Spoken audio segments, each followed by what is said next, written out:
Assalamualaikum warahmatullahi wabarakatuh. Kawan bisa, pernahkah Anda menemui anak yang terlihat asik sendiri, tidak menoleh saat dipanggil, atau mungkin sangat sensitif dengan suara keras? Banyak orang bilang mungkin, anak ini mungkin kebanyakan nonton YouTube nih. Tapi, apa benar sesederhana itu? Selamat datang di Bisa Sehat, bincang santai seputar kesehatan. Bertemu kembali dengan saya Kiki yang akan memandu podcast pada hari ini. Sebelum itu, boleh dong saya minta like, subscribe, dan nyalakan lonceng notifikasi agar kawan bisa tak ketinggalan informasi menarik lainnya seputar kesehatan. Kawan bisa, tema podcast kita hari ini adalah peringatan Hari Autisme Dunia yang jatuh pada tanggal 2 April.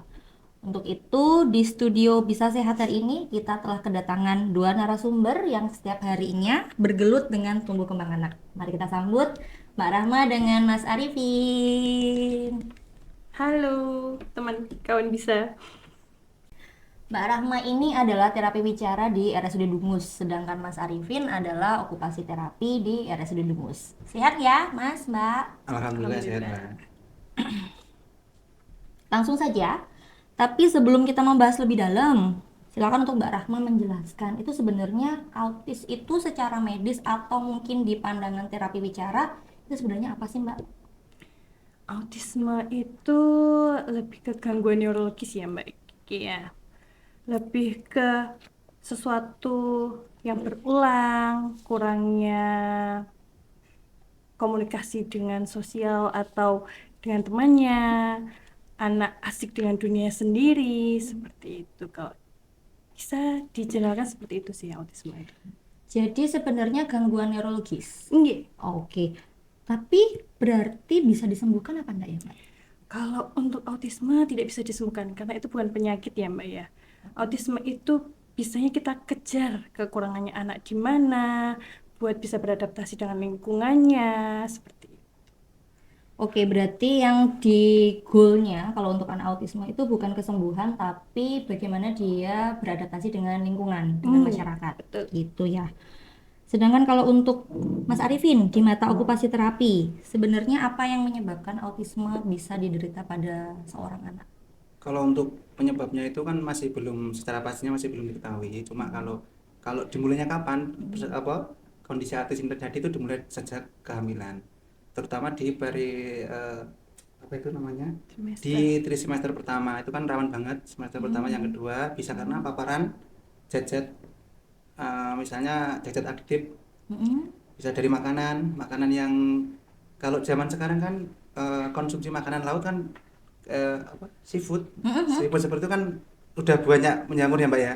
Di Indonesian Mbak, di sekitar Indonesia kan juga banyak. Nah, di beberapa laut itu kan tercemar dengan limbah kayak timbal. Oh ya. Ya, itu juga, tapi belum belum spesifik penyebab autis itu, karena itu masih belum di penelitiannya, dugaan. Oke. Itu dimulai itu.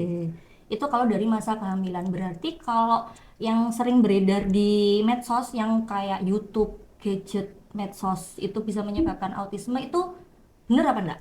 Kalau memang ternyata dari masa kehamilan sebenarnya itu sudah mulai terjadi penyebab proses dari autisme. Utut itu nggak benar. Kan sebenarnya saya mulai dari saya akan coba menjelaskan 5 spektrum autis. Ini kan Oke. 5 jenis autis yang dulu digunakan. Nah, itu ada 5 yang Mbak jadinya. Yang pertama autistik murni sendiri itu, kemudian adalah Asperger syndrome, kemudian ada PDD-NOS, kemudian ada sindrom Rett, kemudian ada saya istilahnya lupa, cuma dia gangguannya degresi kemampuan. Kayak nanti, nah, yang mungkin yang diduga masyarakat atau khalayak umum selama ini yang jenis yang kelima. Nah, itu perkembangan awal dimulai dari 1 sampai 2 tahun itu normal. Jadi anak udah bisa bicara, terus ada kontak mata, kemungkinan terus kemudian perkembangan itu tiba-tiba kehilang. Jadi yang awalnya bisa bicara, bisa kontak mata, terus tiba-tiba nggak ada. Bisa. Bisa ada jenis autis yang seperti itu. Kalau yang jenis yang terakhir Mas Arifin tadi bilang berarti itu seringnya disebabkan karena media sosial, YouTube Bukan. Itu juga dari masa prenatal itu. Cuma Genetiknya. gejalanya menguat pas Oh, sudah di gitu. umur 2 Jadi tahun. sebenarnya proses penyebabnya sudah dari masa dari kehamilan, masa tapi kehamilan. munculnya Ya. pas ketika dia umur berapa 2 tadi? tahun. 2 tahun 1 ya. sampai 2 tahun. Iya. Oke, menarik, menarik, menarik. Berarti kalau untuk kawan bisa penyebab YouTube atau mungkin media sosial video itu sebenarnya mitos ya. Iya. Mitos. Tapi boleh nggak untuk anak-anak dikasih YouTube atau sering lihat-lihat video gitu? Maksudnya bisa kayak karena kalau dilihat kalau dibilang tadi Mas Arifin kan ada jenis-jenisnya. Bisa nggak sih kayak jadi berubah gitu, berubah autismenya gitu? Oke, jadi kalau untuk perubahan diagnosa Mbak ya itu maksudnya Mbak. Ya itu Ya. tidak bisa, nggak bisa Mbak itu Mbak. Uh, Kalau gadget itu memperparah gejala atau karakteristik itu sendiri. Tapi untuk Oke. diagnosa dia nggak bisa berubah. Oh, jadi kalau seumpamanya kan tadi kan autisme dibilangnya spektrum ya. Jadi kan mungkin ada level-level keparahannya. Ya, Kalau seumpamanya dia itu spektrumnya ada ringan, itu bisa diperparah dengan adanya YouTube atau sering terpapar video-video sejak dini. nah itu Gitu bisa ya. ya. Oke. Seperti itu berarti kalau umpamanya gadget atau YouTube menyebabkan autisme itu mitos nggih, kawan bisa. Tapi kalau menstimulus untuk munculnya atau semakin memperparah eh, autisme itu bisa. Lalu untuk Mbak Rahma sekarang ada nggak sih Mbak kayak tanda-tanda atau mungkin red flag yang bisa diperhatikan oleh para orang tua di rumah sebagai tanda kalau wah ini kayaknya anakku beda nih harus segera diperiksakan ke rumah sakit gitu, ada nggak sih Mbak? Ada Mbak Kiki. Umur di 12 bulan jika anak itu dipanggil tidak merespon, terus habis itu lebih banyak diam, kontak mata yang lihat ke sana ke sini saat kan umur 12 bulan itu sering kayak ciluba kayak gitu kan. Itu dia tidak ada respon sama sekali, diajak ciluba tidak kayak senang atau gimana, itu sebuah juga tanda-tanda juga bisa. Terus kalau biasanya anak 12 bulan itu biasanya sudah babbling Mbak, sudah mengoceh kayak kalau itu belum keluar di umur 12 bulan bisa jadi itu tanda ciri untuk bisa ke autismenya atau bisa ke speech delay-nya juga bisa. Itu untuk di 18 bulan juga untuk anak-anak autis itu biasanya anak lebih tertarik sama hal-hal yang menarik seperti kipas yang berputar-putar atau menjejarkan mainan di baris kayak gitu juga salah satu tanda ciri autisme. Jadi kayak ada polanya gitu ya? Iya, mereka biasanya kalau autisme itu berpola Mbak. Kayak sesuatu hal yang sering diulangin dari pagi sampai malam, aktivitasnya itu aja, itu juga salah satu tanda autisme. Tapi belum tentu kalau itu adalah autisme. Iya, Oke, itu harus butuh di screening lagi. di screening kembali. Nah, kalau seumpamanya kawan bisa di rumah mungkin menemukan anaknya ada salah satu perilaku yang Mbak sebutkan tadi, itu apa yang harus dilakukan? Bisa kayak langsung terapi aja nggak sih ke OT sama ke TW gitu, bisa nggak? Bisa kalau langsung datang ke kita terapis, tapi pasti kita nanti akan merujuk ke kalau emang kita butuh diagnosa yang lebih berdiri, kita pasti akan merujuk ke spesialis anak atau ke psikolog, itu pasti kita akan menyarankan Mbak. Jadi untuk semuanya karena takut ya, wah anakku belum bicara nih sampai 2 tahun, wah anakku kayaknya ada tanda-tanda autisme nih. Kalau emang panik dan ingin bisa nggak ya diterapi, datang untuk ke OTTB itu bisa sih. Jadi tetap harus ke dokter anak dulu. Ya, untuk diagnosa berdirinya harus ke dokter anak. Untuk diagnosa tegaknya tetap harus ke dokter anak ya kawan bisa ya. Jadi nggak bisa self diagnose di rumah terus langsung tiba-tiba Mbak aku mau terapi nih Mbak, anakku kayaknya autisme, itu nggak bisa. Karena perlu untuk penegakan diagnosa dan untuk supaya terapinya lebih tepat. Untuk autisme sendiri biasanya selain terapi ada pendekatan yang lain mungkin Mas Arifin, obat atau mungkin apa gitu. Kalau pendekatan lain ada Mbak, bisa obat juga bisa. Terus kemudian ada diet khusus biasanya. Kalau mungkin yang ibu-ibu yang update, yang ada grup parenting tuh apa? Udah tahu mungkin Mbak, namanya diet CFGF. CFGF. CFGF itu kepanjangan dari casein free sama gluten free. Oh. Nah, beberapa anak yang penyandang autis itu kalau mengkonsumsi makanan yang mengandung dua zat tersebut, kebanyakan mereka akan kesusahan untuk fokus, terus kemudian menjadi aktif. Oke. Yang C-nya tadi apa? Kasein, Kasein nggih, sama sama glutein nggih. gluten. Oke. Itu perlu dicatat itu kawan bisa. Berarti untuk pasien-pasien yang memang sudah tegak diagnosisnya untuk autisme, memang saran dari Mas Arifin untuk menghindari makanan-makanan yang tinggi kasein dan glutein. Gitu. Sekarang kita masuk ke pertanyaan yang mungkin lebih spesifik untuk Mbak Rahma ya. Banyak orang tua nih bilang nih kadang-kadang curhat sama saya. Anak saya udah bisa bicara nih Mbak, udah bisa nyebutkan angka, sudah bisa nyebutkan alfabet, sudah bisa nyanyi, ngikutin, gitu-gitu. Tapi pas ketika saya periksa ke dokter kok tetap disarankan untuk terapi bicara. Itu sebenarnya kenapa sih Mbak? Apa karena memang dia ada indikasi autisme atau mungkin ada mungkin masalah yang lain? Padahal kan menurut saya dia udah bisa ngomong. Bisa dijawab? Kan kita mempunyai batas-batas umur ya Mbak ya. Kayak harus anak 12 bulan kayak tadi harus bisa sudah merespon. Di umur 18 bulan dia harusnya sudah bisa menunjuk, paham kalau diinstruksi, atau di umur 2 tahun dia minimal kalau untuk terapi bicara ya Mbak ya. 2 tahun itu minimal sudah mempunyai 20 kosakata. Itu. Terus kalau enggak minimal mamah susu, mamah maem, itu harusnya di 2 tahun itu anak sudah bisa. Tapi terkadang kan ada anak yang nggak bisa diam, kayak bisa diajak komunikasi tapi konsentrasinya yang kurang kayak gitu. Itu juga salah satu indikasi buat terapi juga sih Mbak. Jadi tidak hanya sekedar bisa ngomong atau bisa Iya. mengeluarkan kata, tapi paling nggak komunikasinya juga harus Iya, nyampe gitu ya. komunikasi dua arah itu juga penting. Soalnya ada di beberapa anak itu kayak contohnya lihat iklan YouTube, dia bisa tuh ngikutin dengan nada yang sama, pola yang sama dengan YouTube-nya. Tapi itu ternyata tidak berarti. Pas ditanya itu apa, dia masih mengulangi itu apa. Itu kalau di terapi bicara namanya ekolalia sih Mbak. Jadi masih hanya bunyi tanpa ada maknanya. Oke, berarti kalau seumpamanya si anak ini sudah bisa menirukan seperti yang tadi Mbak bilang tadi sudah bisa menirukan dari video atau mungkin dari suara, itu sebenarnya merupakan gejala yang bagus atau malah sebenarnya warning? Warning kalau dia komunikasinya belum kayak ini ditanya apa, ini apa ya dek, dia tuh ternyata nggak bisa, cuman bisanya nyanyi atau hanya mengikuti iklan. Terus kalau ditanya itu apa, ikutin, itu warning tuh sebenarnya, meskipun sudah ada suara yang keluar tapi tidak bermakna. Oke, jadi saya rekap ya kawan bisa. Jadi kalau untuk pasien atau anak-anak dengan bisa mengeluarkan suara atau bisa berbicara, bisa menirukan dengan apa yang dia lihat, itu belum tentu kalau dia bisa dikatakan sudah bisa berbicara, karena harus memiliki arti dan si anak ini sendiri harus paham dengan apa yang dia sebutkan. Seperti itu ya Mbak Rahma ya.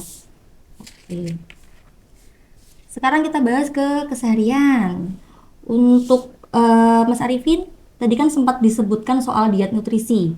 Nah, sedangkan si anak-anak autisme ini terkadang juga mereka seringkali picky eater atau pilih-pilih makanan.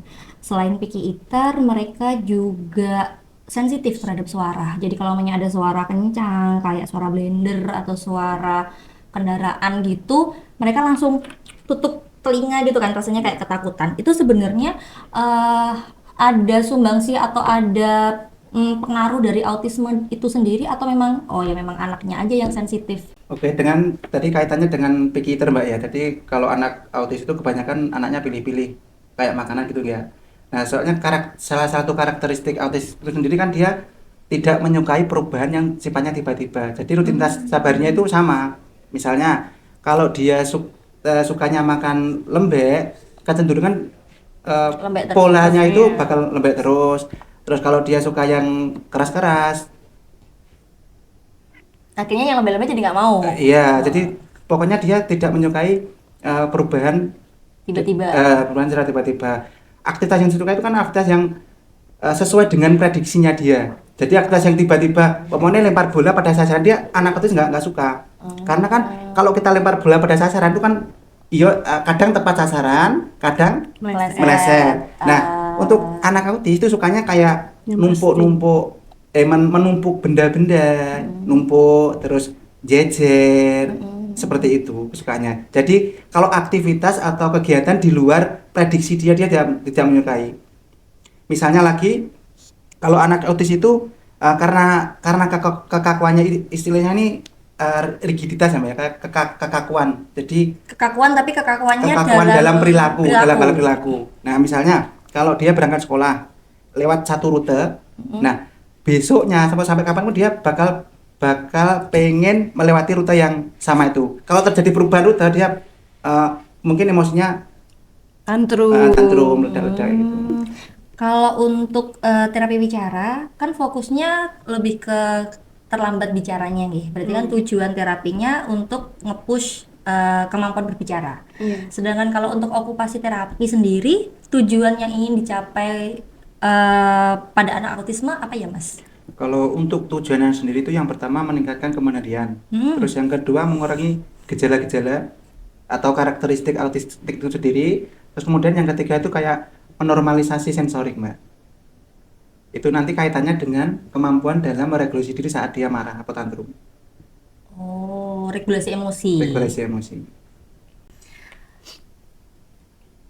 Untuk Mas Arifin dan Mbak Rahma, ada kayak saran latihan atau stimulasi yang bisa dilakukan orang tua di rumah nggak sih Mas, Mbak, untuk anak-anak autisme ini?